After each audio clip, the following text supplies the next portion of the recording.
Hey guys, welcome to Ethan's Garage. Today you join me in San Marino, a place that I'm only barely familiar with and I think most of you have probably never even heard of. It is actually the fifth smallest country in the entire world. It's in Italy, but it is not Italy. It's its own country, its own license plates, all that stuff. But it only has 33,000 people and is about 24 square miles, so you can just picture quite how little this place is. Still huge compared to like someplace like Monaco or the Vatican, but basically puny. But today, you join me here at a junkyard in the fifth smallest country in the world. Let's see what they have in stock. So it is Sunday here and thankfully pretty quiet. I don't really know if I'm allowed in, but I might take a peek in that part anyways. That part you can drive through, so I'll check that out. But the lineup of cars here is just awesome. It's unsurprisingly tons of Italian cars and a bunch of these Piaggio Apes, the three-wheeled trucks. It's kind of odd here. A lot of these cars in that part of the lot are all just stacked on top of each other, so I'm not really sure what the strategy is. You can't really do too much with it. And then you got stuff here that looks much more recently crashed, like this Alfa Romeo here. Also, just like, to me, it seems like almost every Alfa Romeo looks good. They may not be well built, but damn, they're very pretty cars. What if this one hit a tree or a deer or something? As you can see, a ton of the stuff is also quite overgrown. And the worst part, look at those thorns. Good luck trying to get parts off of that when you're getting stabbed the whole time. Looks like a Renault Espace. Probably like the first, I want to say this is like second generation. Man, some of these have been really, really seriously crashed. Probably also because of these winding, snowy mountain roads. I'm sure people go off in pretty serious fashion when they do end up crashing. So this here, I'm guessing this is a Fiat. Uno sounds like Fiat, looks like a Fiat shape. Actually, you know, there's my confirmation. It does end up saying Fiat on the glass. This is an Audi A1? Yeah, I think so. Yeah, A1. Or maybe an A3, but can't quite tell. We got the Volvo. Man, I am so glad I found this place. This is just so awesome. This is my kind of traveling right here. We got a sad-looking Lancia Ypsilon. Also, on one of my other videos with the Lancia, I pronounce it Lancia, which still works better with my American pronunciation in my opinion, but someone did correct me on the pronunciation, so I'm going to try to be good about saying it correctly. This thing is a very interesting Renault. I always thought this hood, I don't know if this is actually for cooling or for intake for the heaters and AC, or if that's just the engine intake, but very distinct design. This here is a Chrysler Voyager. I'm sure if you're in America you're quite familiar with these. This one though, CRD for diesel. And actually, I must say, I'm actually kind of surprised this is a Chrysler Voyager, because Lancia here in Italy rebrands pretty much all Chryslers as Lancias. So weird that this one was not. Not sure what the thinking is there.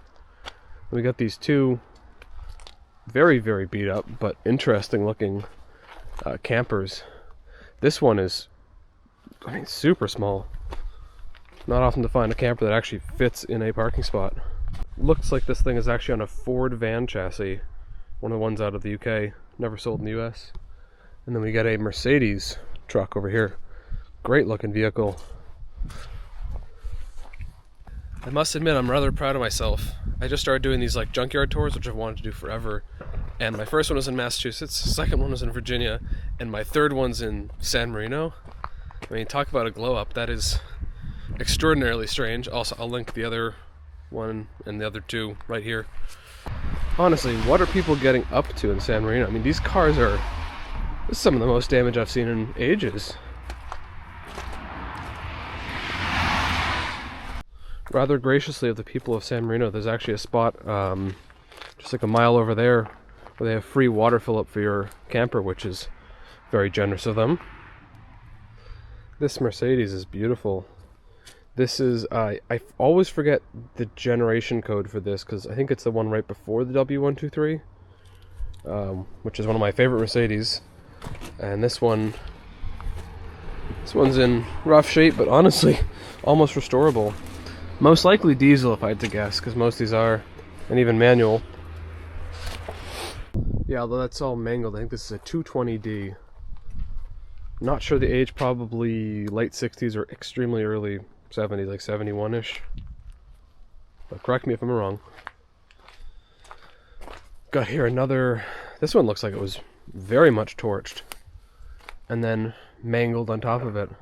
I just don't get it with like a car in this bad of shape. It's like, why not just bring it over to some scrapyard in Italy and get the metal value for it?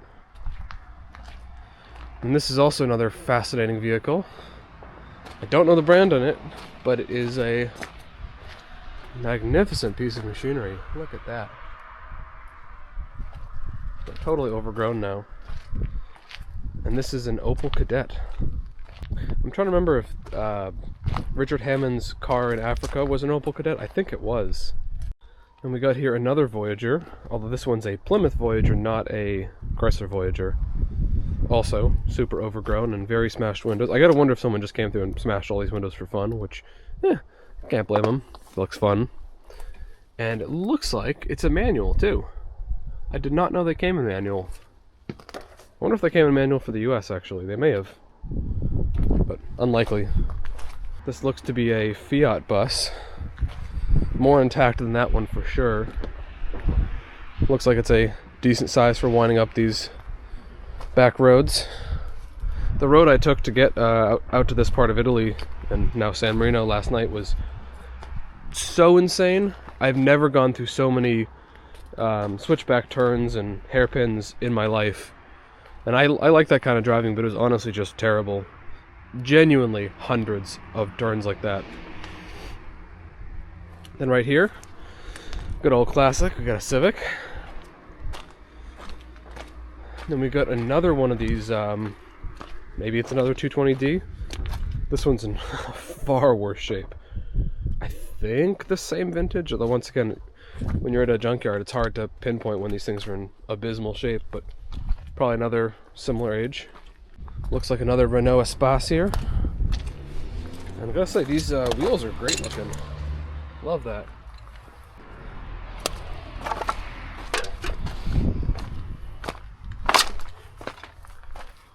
Over here we have the Saab 900S and a Rover. Actually a Rover Coupe too. You know, you really don't see too many of these outside of the UK. So it's always kind of a treat to see them, even though I think they're not fantastic vehicles. We got, I believe, a Fiat. Actually, yeah, it says it there, stamped into the metal. Though funny, because that's actually behind where the bumper would be, so that's hidden. More sketchy glass. Nice beaded seat cover. And this thing is a Citroen Saxo. I've seen a bunch of these around. And we also have another Rover. Also two-door. And the color's nice on it. It's funny, there's a lot of duplicate cars here. I don't know if it's just that people have very limited taste here at San Marino or what.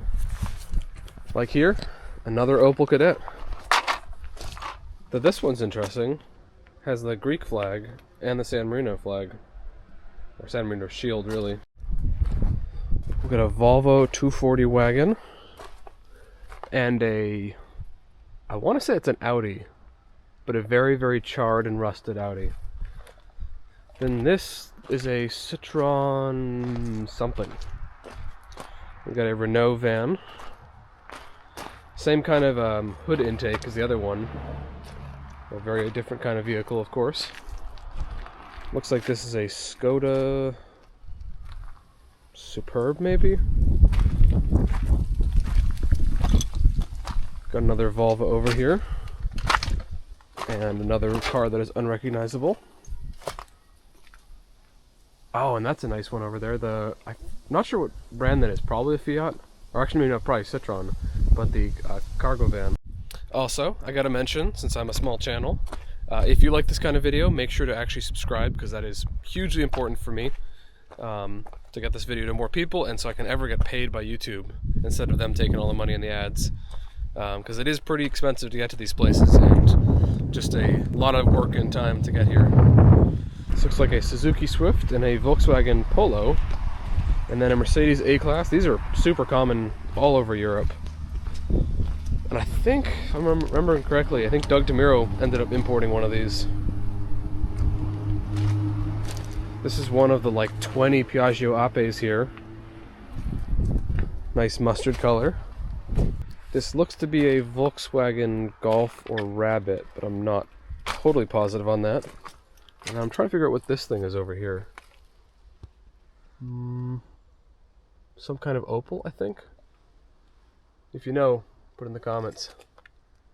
Got the Daihatsu Matiz or Chevy Matiz over there. Another extremely charred, I think, Volkswagen. Right here is a Fiat Panda with some doors missing. Got another Saab 900S. See, more duplicates. We got a Passat. I don't know what is over there, and I'm not really courageous enough to go traipsing over there.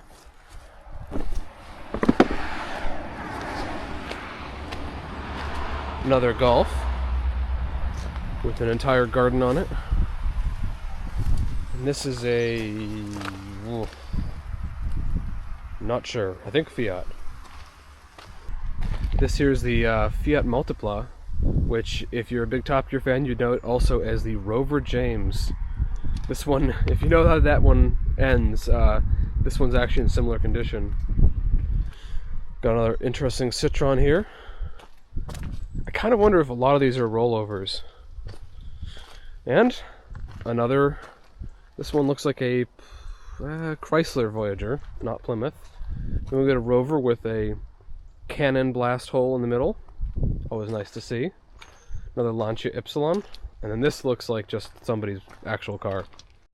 Let's go check out the other side. We got here the Axiom. I think it's an Axiom microcar. That beautiful green Audi RS3 with the turbo 5-cylinder. Amazing, amazing sounding cars. And we got the Citroen Ami. Looks like it's been lightly crashed over in the corner. And a very torched, I think, Saab. So I'm not sure if I'm actually allowed in here, but I'm going to sneak in and do a very quick tour here in the name of exploration and being a car nerd. We've got here a Piaggio Ape again. Oh, this one seems narrower, like a one person. Very small. Got the Mitsubishi L200, the Lancia Ypsilon. Also, these are all olives growing. Got the Citroen C4 Picasso, Fiat Punto, one of the 1 Series BMWs, another older Lancia. This is going to be the prettiest junkyard I've ever seen with these olive trees, especially in summer. This must be gorgeous. Thought I was going to get in trouble for a second. The local police slowed down for a second and took a peek at me. I was like, don't worry, I'm just being a nerd. Nothing to worry about. Got a Golf wagon, a newer generation Chrysler Voyager diesel. We've got the old Panda and the new Panda. Definitely tons of Fiats, can't deny that. And I forget the name of this Alpha, but these are always an interesting shape and look to this car. And then, like, what's the point of this? This is incredibly cool, and maybe that's why they do it, but the stacked cars you can't even get at that are overgrown. I don't super get the logic on that. Opel Omega. I think that's a Renault. Looks like a Fiat. I can't even recognize most of these over here, they're so overgrown. And a Seat. Actually, I've not seen too many of those around. We also have this interestingly dual-branded Fiat Iveco van and a Range Rover. Also, I've noticed a lot of these San Marino cars have the RSM, Republic of San Marino stickers on them, kind of like the Swiss are big into the CH. Then I think this is an Audi 100. And one last car for you guys. We got the Ford Ka that is totally buried and overgrown. Alright, and that wraps that up. Thank you guys so much for watching and joining me on as weird of a junkyard tour as I could possibly try to get for you guys in an incredibly weird small country. But if you like strange videos and strange cars and weird places, make sure to follow and check out some of my other videos. I got lots of strange, awesome stuff on here. But thank you guys so much for watching, and have a great rest of your day.